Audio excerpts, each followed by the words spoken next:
आणखी एक breaking news आहे। कृषी उत्पादनांना योग्य हमी भाव देण्यासाठी उच्चस्तरीय समिती राज्य सरकार नेमणार असल्याची माहिती आहे। या उच्चस्तरीय समितीचे प्रमुख म्हणून वरिष्ठ सनदी अधिकारी प्रवीण परदेशी यांची नेमणूक करण्यात आली आहे। तर शेतकऱ्यांच्या विविध प्रश्नांबाबत एक उच्चस्तरीय समिती स्थापन करण्याचा निर्णय घेण्यात आल्याची माहिती आहे। बच्चू कडू यांच्या आंदोलनानंतर सरकारने हा निर्णय घेतलाय। प्रवीण परदेशी हे या समितीचे प्रमुख असतील। तर समिती शेतकऱ्यांचे प्रश्न, मदत आणि पुनर्वसन या सर्व बाबींमध्ये निर्णय घेईल अशी माहिती समोर आली आहे। बच्चू कडू थोड्याच वेळापूर्वी सह्याद्री इथं पोहोचलेले होते। त्यांची बैठक झालेली आहे मुख्यमंत्र्यांसोबत आणि या बैठकीमध्येच हा निर्णय झालाय का असा सवाल या ठिकाणी उपस्थित होतोय। बच्चू कडू यांनी महाएल्गार मोर्चा काढलेला आहे। शेतकऱ्यांच्या वेगवेगळ्या मागण्यांसाठी शेतकऱ्यांना संपूर्ण कर्जमाफी द्या, कर्जमुक्ती करा अशी मागणी ते करतायत। हमी भाव द्या अशी ही मागणी बच्चू कडूंची आहे आणि याच मागण्यांसाठी त्यांनी शेतकऱ्यांसोबत एक मोर्चा काढलेला आहे। हा मोर्चा नागपूरमध्ये धडकला होता परवाच्या दिवशी, मात्र काल कोर्टाने या सर्व मोर्चेकऱ्यांना रस्त्यावरून हटवण्याचे आदेश दिलेले होते आणि त्याचबरोबर शिष्टमंडळानेही चर्चा केली होती बच्चू कडूंसोबत। दरम्यान या विषयी अधिक माहितीसाठी आपले प्रतिनिधी उदय जाधव हे आपल्यासोबत जोडले गेले आहेत। उदय, काय सांगाल, नेमके कोणकोणते निर्णय शेतकऱ्यांसाठी घेण्यात आले आहेत आणि काय चर्चा झाली या मीटिंगमध्ये? उदय, आवाज येतोय? उदय, आवाज येतोय माझा? पुन्हा एकदा प्रश्न विचारा।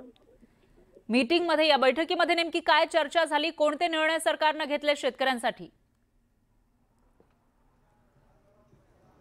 मुंबई सह्याद्री अतिथीगृहामध्ये महत्त्वाची बैठक सुरू झालेली आहे आणि जवळपास आता संपत आलेली आहे। या बैठकीमध्ये जी माहिती हाती आलेली आहे त्यानुसार शेतकऱ्यांचे जे कृषी उत्पादन आहे त्याला योग्य हमीभाव मिळावा यासाठी राज्य सरकार जे आहे ते तत्पर असल्याचं दिसून येत आहे। आणि एकूणच या समितीमध्ये बच्चू कडू जे आंदोलनकर्ते नेते आहेत त्याचबरोबर इतर जे नेते आहेत ते देखील सहभागी झालेले आहेत। उपमुख्यमंत्री एकनाथ शिंदे, मुख्यमंत्री देवेंद्र फडणवीस आणि त्याचबरोबर इतर वरिष्ठ अधिकारी जे आहेत या बैठकीमध्ये सहभागी झालेले आहेत। आणि एकूणच या बैठकीमध्ये एक उच्चस्तरीय समिती जी आहे ती स्थापन करण्याचा निर्णय जो आहे तो घेतला असल्याची माहिती मिळते आहे। बच्चू कडू यांच्या आंदोलनानंतर राज्य सरकारने हा निर्णय घेतलेला आहे आणि प्रवीण परदेशी हे या समितीचे प्रमुख असतील अशी माहिती आलेली आहे। एकूणच शेतकऱ्यांचे जे विविध प्रश्न आहेत आणि त्याचबरोबर पुनर्वसनाचे जे प्रश्न आहेत त्या प्रश्नासंदर्भात हे समिती जी आहे पुढील 6 महिन्यामध्ये अहवाल देणार आहे आणि त्या अहवालानंतर राज्य सरकार त्यावरती ठोस निर्णय जे आहे ते घेणार असल्याची माहिती मिळते। आपण एकंदरीत पाहतो आहोत की अनेक महत्त्वाच्या मुद्द्यांवरती आणि महत्त्वाच्या प्रश्नांवरती बच्चू कडू यांनी नागपूरमध्ये आंदोलन सुरू केलेलं आहे। चक्का जाम आंदोलन सुरू केलेलं आहे आणि चक्का जाम आंदोलनानंतर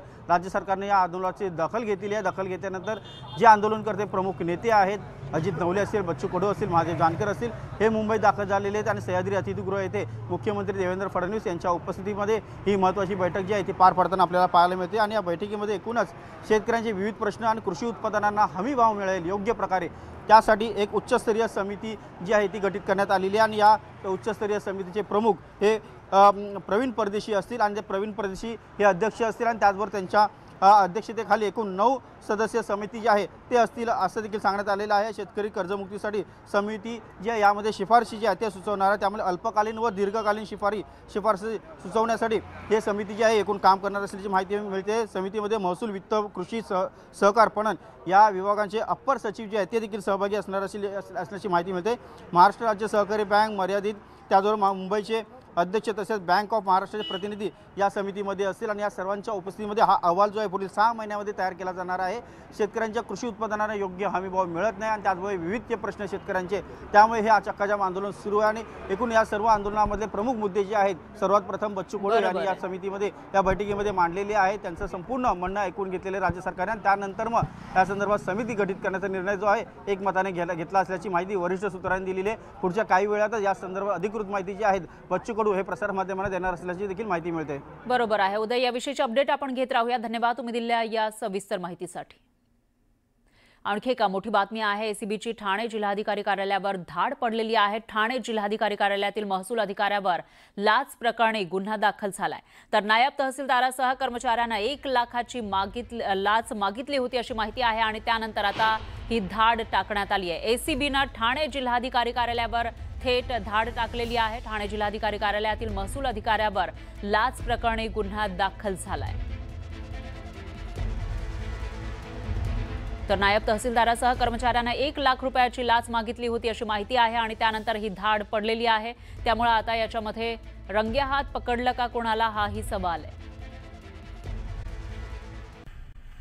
बुलेटिनच्या सुरुवातीला एक मोठी बातमी आहे। अलिबागच्या चोंढी गावात थले कुटुंबियाला मारहाण केल्याप्रकरणी कोर्टानं शिक्षा सुनावली आहे। दिलीप भोईरसह 20 जणांना 7 वर्षांची शिक्षा आणि 3,000 रुपयांचा दंड ठोठावण्यात आला आहे। तर 2013-14 मध्ये कलिंग जिल्हा परिषद सदस्य दिलीप भोईर यांना एका कम्प्युटर इन्स्टिट्यूटमध्ये जाऊन थले कुटुंबियांना मारहाण त्यांनी केलेली होती आणि या प्रकरणी दिलीप भोईर यांच्यासह इतर 24 जणांविरोधात मांडवा पोलीस ठाण्यात गुन्हा दाखल करण्यात आला होता।